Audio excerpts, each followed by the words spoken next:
وعلى آله وصحبه ومن والاه. رضيت بالله ربا. Yang sudah bekerja luar biasa, wabil khususan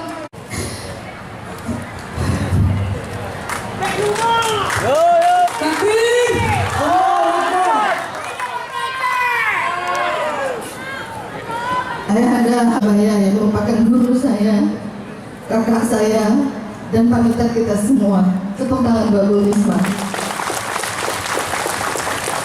Sahabat-sahabat saya, ibu-ibu sekalian yang datang dari majelis saya, seluruh tokoh pemuda, para kecil, Tuhaput, Tuhalapan, Tuhapaka, Tuhadat, hari ini melihat begitu luar biasanya rahmat Allah, menggetarkan hati saya, membuat saya sangat terharu.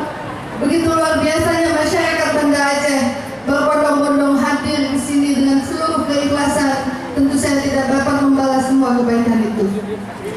Insya Allah ini menjadi amal ibadah Bapak Bumi dan Tsunami. Hari ini kehidupan masyarakat Banda Aceh jauh lebih baik. Akan beliau husnul khatimah. Insya Allah amal ibadah beliau diterima di sisi Allah. Ala hazi.